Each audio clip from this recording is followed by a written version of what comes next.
जो याद है वो बता दो इंग्लिश में, क्या याद है जो मैंने पढ़ाया? तुम बता सकते हो, कुछ भी बता दो जो मैंने कल पढ़ाया कि सर आपने ये बात बताई थी, मुझे याद है इतना।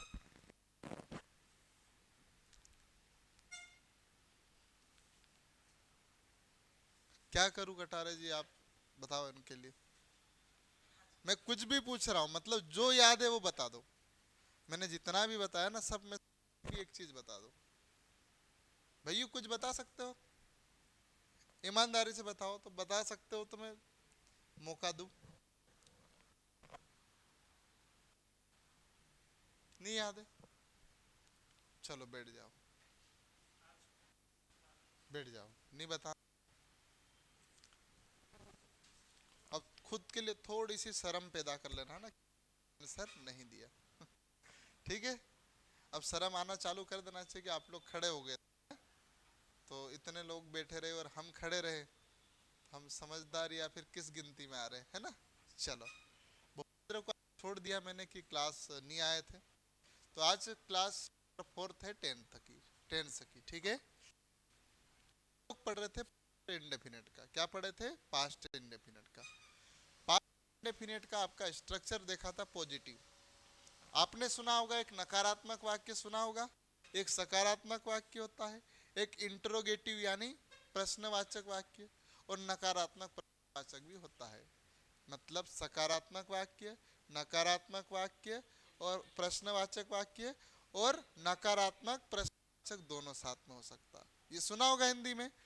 तो पॉजिटिव होता है क्या बोला जाता है? सकारात्मक बोला जाता है। हम किस सकारात्मक, कौन सा टेंस है? तो पास्ट इंडेफिनेट। पास्ट इंडेफिनेट के लिए आपकी वर्ब आती है वी टू। कौन सी आती है? V to.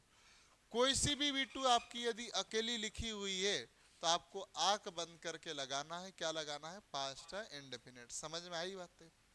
अब मैंने ये पढ़ा दिया था पहला structure, subject plus V two plus object. दुनिया की कोई सी भी वर्ब वाज वर्ब को छोड़ के, डीट को छोड़, हेड को छोड़ के, जितनी भी वी टू है वो ऐसे आ जाएगी। समझ में आई बात है? अब ये अलग देखो, ये तो इसमें आ सकती है लेकिन इनके कुछ नियम अलग है, लिए इसका अलग। क्योंकि जो बी के फॉर्म में बोला था, सबको याद है शायद कि नहीं होगा, बताना। बी होता है, इज एम आर होता है कि नहीं होता, और आर होता है, ये याद कर लेना आप लोग, है ना। वाज होता है और वर होता है। इसके बाद बीन होता है और फोर्थ फॉर्म होता है बी। ठीक है, ये V1 होता है, ये V2 होता है, ये V3 होता है, और इसको हम क्या बोलते हैं? V4 के नाम से जानते हैं। इसको आप ध्यान रखना, बेस फॉर्म भी बोला जाता है। क्या बोला जाता है? Base form. मतलब ये बेस फॉर्म का ये है, क्योंकि V1 कितनी है अपने पास? 4 है। अब चारों में से किसी एक को लेना है, तब हम किसको ज्यादा प्राथमिकता देंगे? बी को देंगे। किसको देंगे? बी को। समझ में आई बात? तो ये बी 8 फॉर्म है, देखो 1 2 3 4 5 6 7 8, 8 है। बी के 8 बच्चे हैं, कितने हैं? 8। समझ में आई? V1 4 होता है, V2 2 होती है, और V और V आई बात है। अब ये भी पढ़ा चुका हूं, जब सेंटेंस में एक वर्ब होती कितनी होती है? एक। ऐसा होता है एक वर्ब, एक वर्ब होती तो हम क्या बोलते हैं? मेन वर्ब बोलते हैं क्या? एक ही वर्ब होती इसको क्या बोलेंगे हम? Main verb. जब दो होती तो पहली वाली को क्या बोलेंगे हम लोग? Helping verb. और दूसरी को वर्ब। तीन वर्ब होगी तो वर्ब, सपोर्टिंग और हेल्पिंग। ठीक है। चार वर्ब हो तो हेल्पिंग, सपोर्टिंग, सपोर्टिंग और मेन वर्ब। ठीक है। तो पास्ट इंडेफिनेट में मैं मान लो दूसरी वर्ब क्यों नहीं आती ये बता रहा था। तो ये बोलना चाह रहा हूं, एक ही वर्ब होगी यहाँ कितनी वर्ब है इस सेंटेंस में जरा बताना, एक ही है क्या? तो ये जो V2 है वो कैसी लिखी होगी? मेन वर्ब में। ठीक है, समझ में आई बातें? अब ये जो वाज वर्ब है वो कैसा है? V2 है क्या? क्या है? V2 है। अब यहां तो मैंने लिखा और यहां पर क्या लिखा? कॉम्प्लीमेंट लिखा। क्या लिखा? कॉम्प्लीमेंट। ऐसा जबकि V2 वो भी है, V2 ये भी है, और ये भी मेन वर्ब का ही काम कर रही ना, कि अलग से काम कर रही? भैया एक ही वर्ब है, ऑब्लिक मतलब या तो वाज आएगा या वर आएगा, मतलब एक ही वर्ब है कुल मिला के, तो मेन वर्ब का कार्य कर रही। तो यहाँ तो मैंने ऑब्जेक्ट लिखा और यहाँ कॉम्प्लीमेंट क्यों लिखा? आपके मन में सवाल नहीं आ सकता क्या? आना चाहिए कि नहीं आना चाहिए?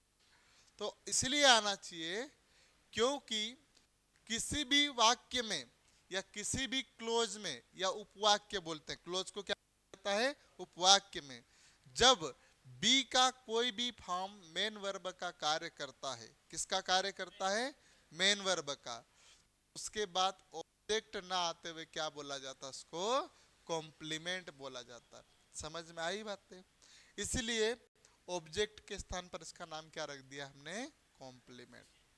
बी का फॉर्म भी, ये आठों में से वर्ब का कहीं भी काम करता दिख रहा है, तो जो ऑब्जेक्ट का हम नाम देते हैं उसको क्या बोला जाता है? कॉम्प्लीमेंट बोला जाता है। क्या बोला जाता है?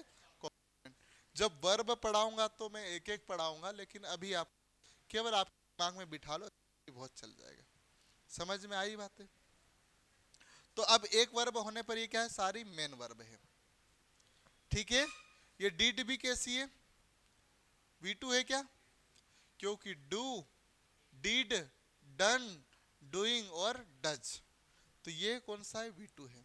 इसी प्रकार है क्या है? V2 है। क्यों V2 है? क्योंकि अकेली लिखी हुई है, अकेली लिखी होगी तो V2 होगी। और अकेली क्यों लिखी होगी? तो जब भी आप V2 लिखोगे तो उसके पहले कोई वर्ब नहीं लिख सकते। और पास्ट इंडेफिनेट का क्या बोला मैंने? केवल आपको V2 देखना है। क्या देखना है? V2 अकेली होना चाहिए। कैसी होना चाहिए? अकेली। तो यहाँ पर पास्ट इंडेफिनेट होता है, ये लिखा V2 के पहले कोई वर्ब नहीं आ सकती। समझ में आई? बढ़ू फिर मैं, इतना कोई डाउट है तो आप पूछ लो।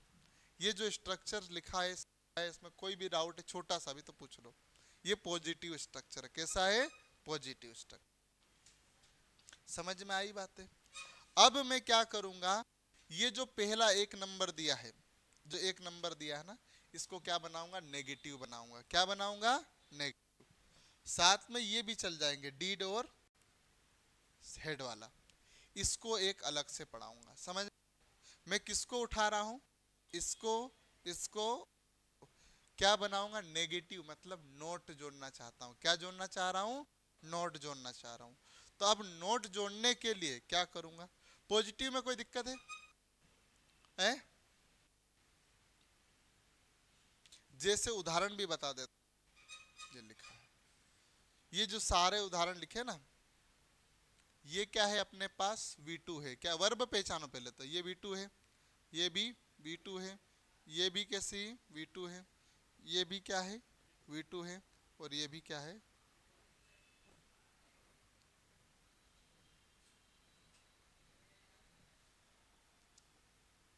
क्या कहीं पर नोट दिख रहा है क्या?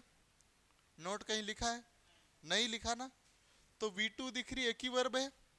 कुछ नहीं बोलना आपको। टेंस कौन सा पूछा तो क्या बोलोगे? Past indefinite. कौन सा टेंस से बोलोगे? क्यों? तो ये बोलना कि भैया पहले V2 लिखिए और अकेली, उसके पहले कोई वर्ब नहीं, अकेली है मतलब पास्ट इंडेफिनिट। समझ में आई बात है तुम्हें? ठीक है, अब हम लोग क्या कर रहे हैं? नेगेटिव स्ट्रक्चर बना रहे हैं। अरे नेगेटिव, तो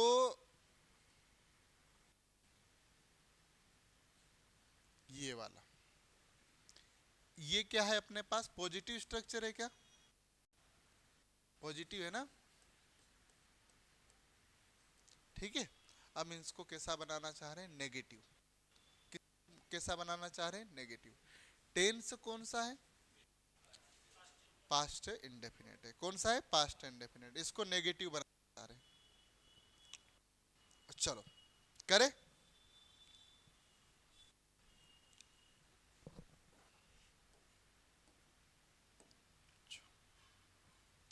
तो इसका देखो सब्जेक्ट लिखना है आपको, क्या लिखना है, सब्जेक्ट वैसा की वैसा लिखना है। अब हमें एक चीज आप लिख लेना, जब भी किसी पास्ट इंडेफिनेट को लिखा हुआ वहां तो मैं बताऊं, पास्ट इंडेफिनेट को हम नेगेटिव बनाना चाह रहे हैं, क्या बनाना चाह रहे हैं, नेगेटिव। तो अपनी तरफ से एक हेल्पिंग वर्ब जोड़ना पड़ता है, क्या जोड़ना पड़ता है, हेल्पिंग वर्ब जोड़ना पड़ता है।